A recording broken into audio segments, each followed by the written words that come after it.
He wolfs down too much too fast, and it all goes to his head.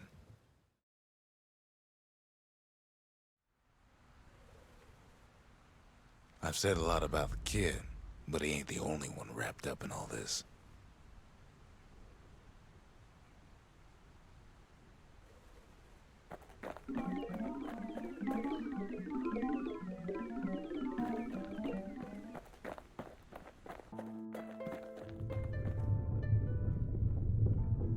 What's he thinking? Well, let me see if I got this straight. I only heard it once.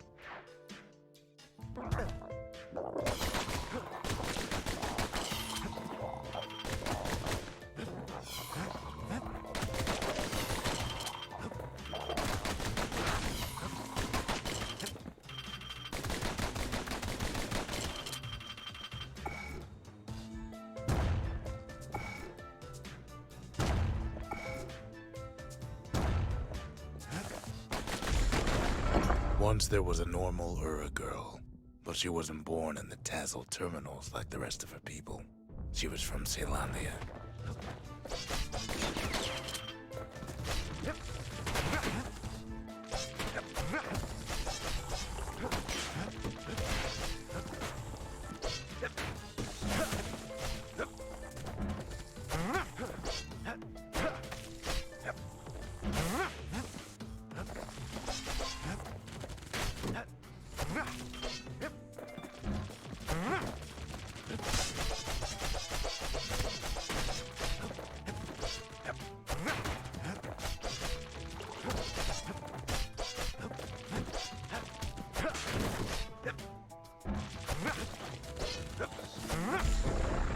Her folks were orphaned in the war, taken in and raised inside the city, on condition they would never return to the terminals.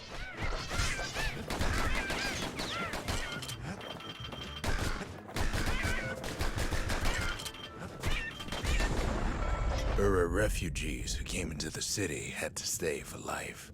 It was a way to reduce the risk of city secrets leaking out.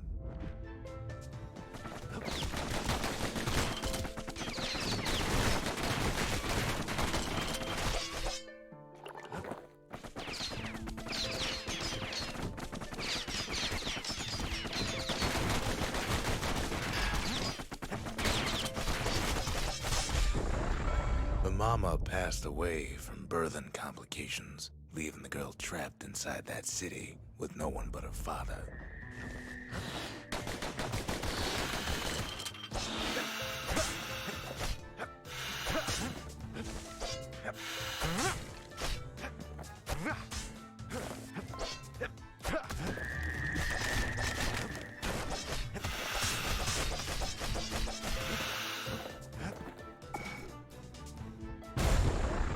Her father was sharper than a brusher's pike, so he got a job working for the city's mancers.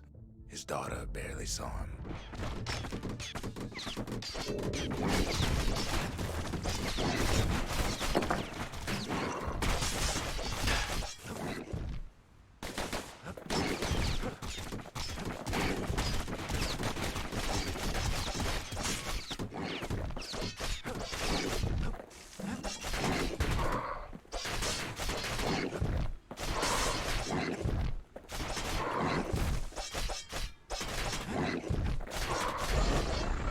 Her father told her nothing of her Ura heritage. He told her nothing of the Mancers. It's for your own good, he said.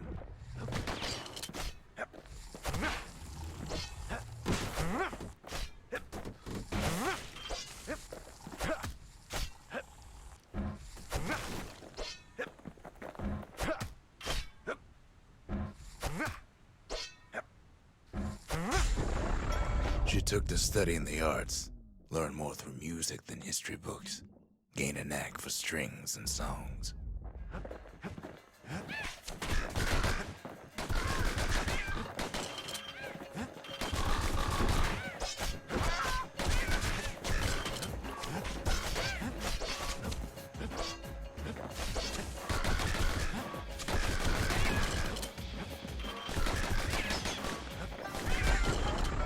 At first, she tried to be like other girls, but her classmates spread word that her father was an Ura traitor selling out the city.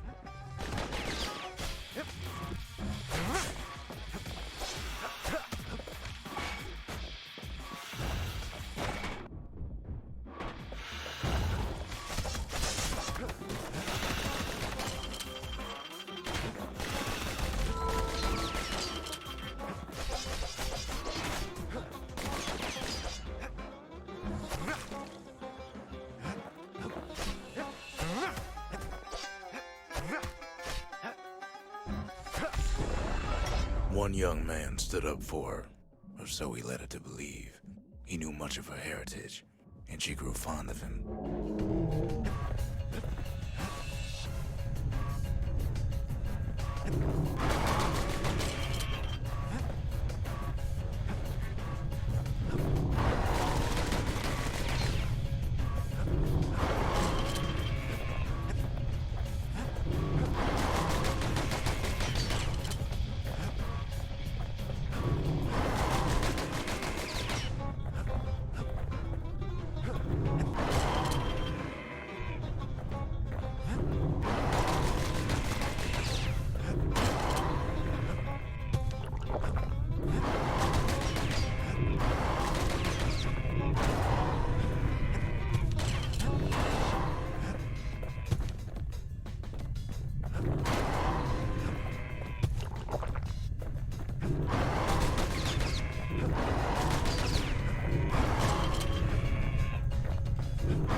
Convinced her to take him to a family den to meet her father. Spoke of how he wanted to meet a man from the terminals.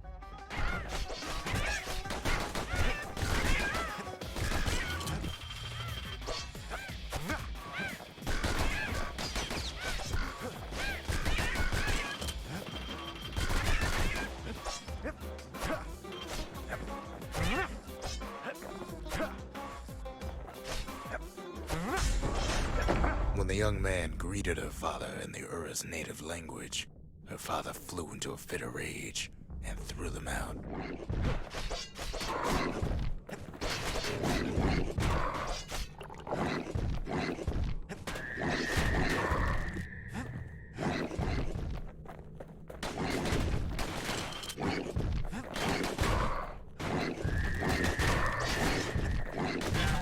Now, where were we?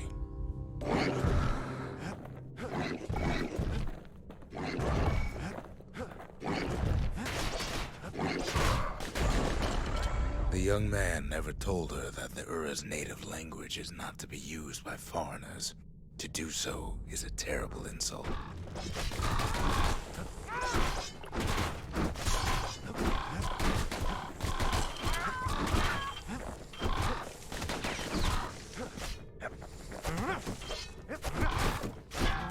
Lost my train of thought there.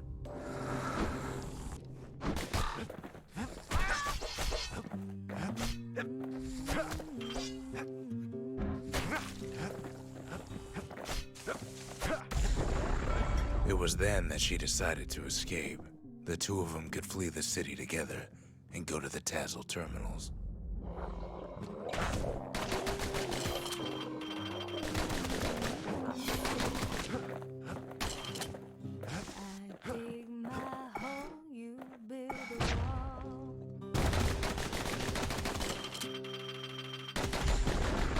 They would hide inside a garbage bin until it got ingested by a scumbag, then let him slosh on out of the city for disposal. One day gonna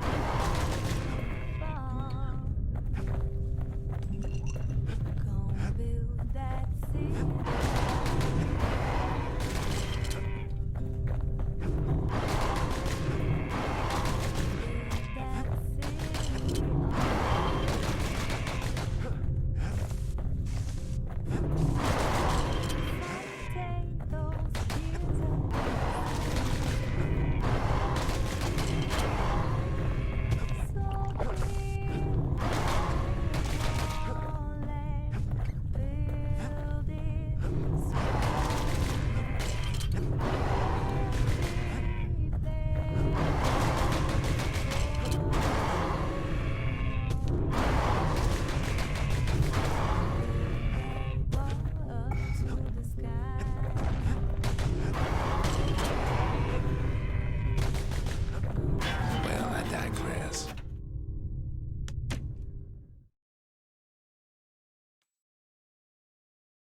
Just a couple shards left. The quarry's gotta have one, right?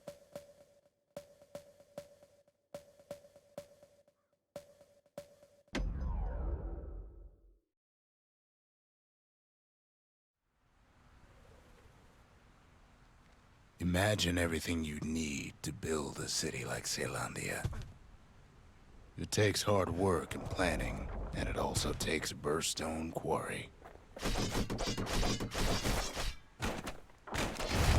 The Ura tunnels beneath the quarry must have softened the blow from the Calamity. Same goes for its natives, Rattletails.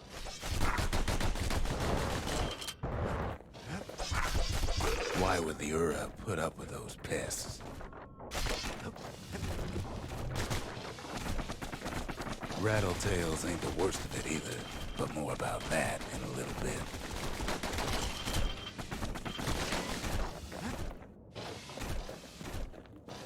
The quarry came with a lifetime supply of windbags. Windbags smaller than the naked eye can see are nesting in those rocks. Not only are these rocks a source of life, we found that the oldest ones remember things.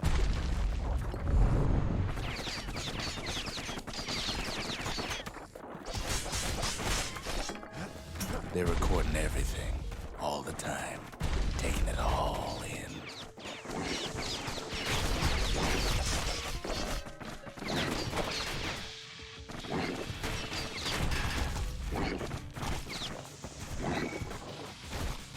No wonder all those beasts were drawn to the quarry. The rocks were calling them.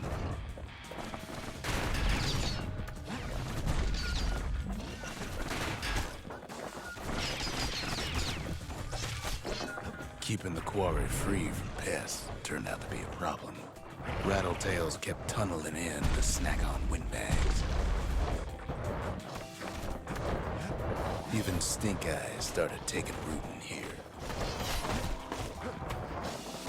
Now, why would the Ura sell off such a fascinating place? Might be the gods told them the quarry's bad news.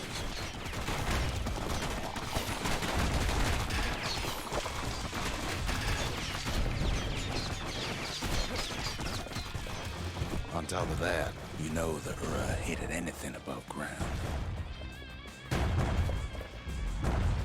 Might be the quarry just got too much sunshine for their liking.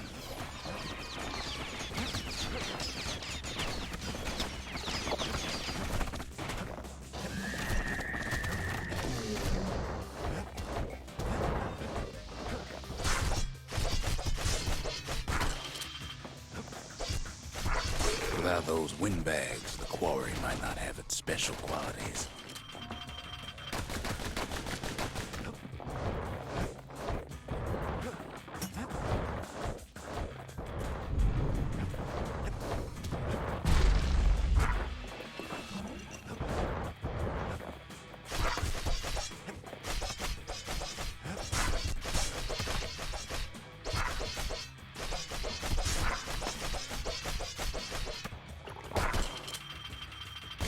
Windbags tended to the rocks, so we had to keep the Rattletails at bay.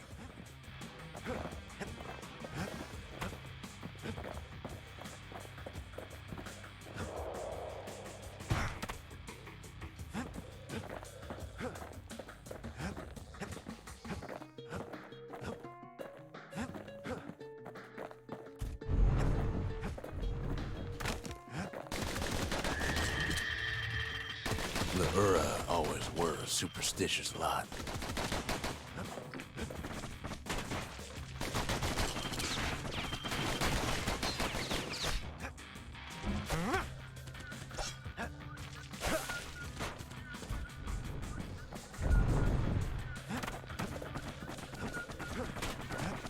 In any case, it's fair to say the quarry was a godsend.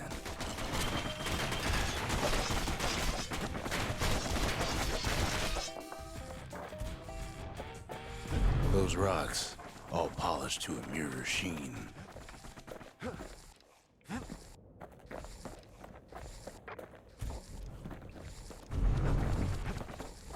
The largest ones, you know as cores.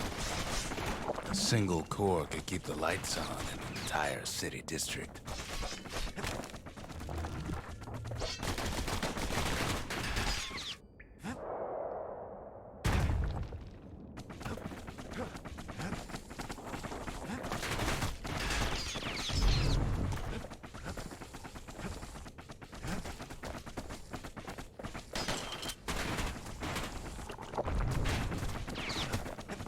The smaller ones, we call them shards.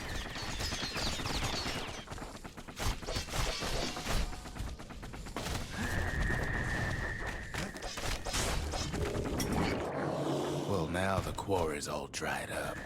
These rocks are much too young to be of use. Remember how I said rattletails ain't the worst thing in the quarry? That honor goes to a beast we took to Colin, Sir Lunky. Massive things stomped many of our boys.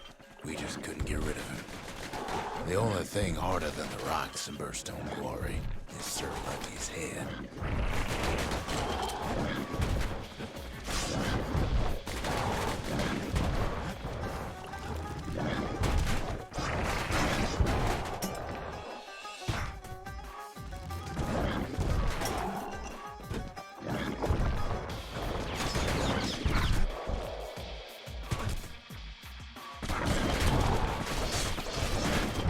Hard times in the quarry these days.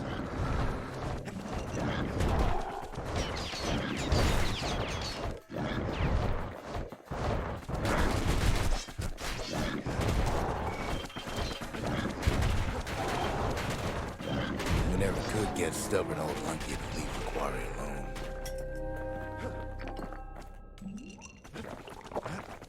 Then the kid hears a voice calling from down the hall. "Are you all right?" it says. It's him. "I've come to warn you," he says. "The Bastion is under siege. Let it fall. You should not go back." Kid hears him, but he ain't about to be deterred. "If that's the way it is," he says, "then I won't stop you. Because my countrymen will."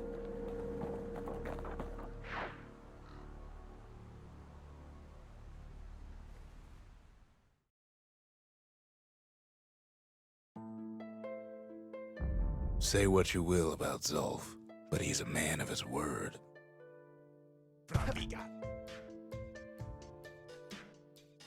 His countrymen don't much care for pleasantries, though. Too bad for that. Zulf showed him the way here, and here they came to take revenge.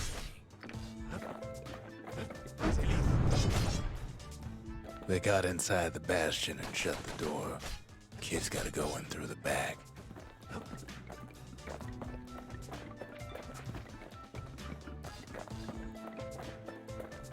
I should have told him sooner about all this.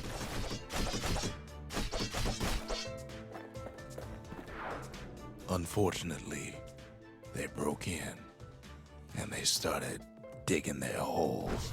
Something wrong sprung out of those holes, and it's eating away at this place. We tried to stop them, but we needed help.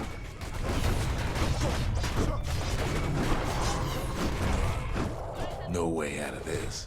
Not without a fight.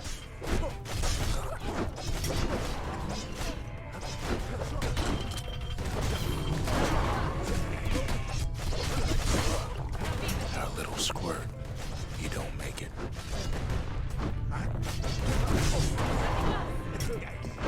Libera think they got him. They're wrong.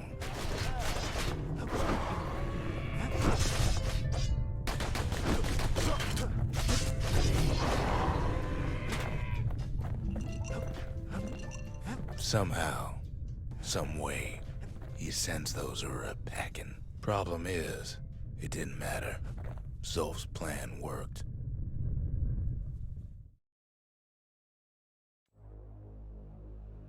We find each other as the dust settles. Then I tell him why the Ura came. To get us back. For the Calamity. It was Caelandia's master plan to wipe the Ura out. But part of that plan backfired, didn't it? If only Zulf knew the whole story. The shards can put this disease in remission, but there's only one cure. We need to finish what we started.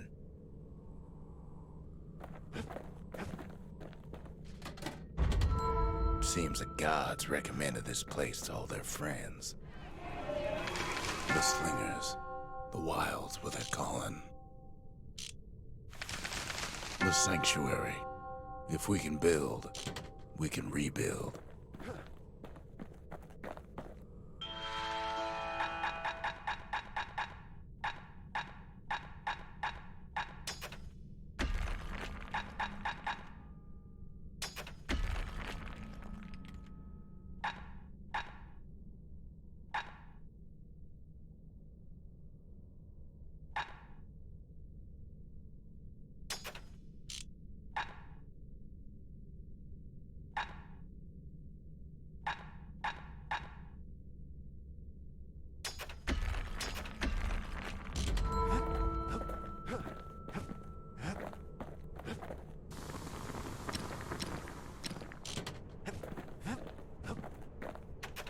Suppose it's true a little song can put things in perspective.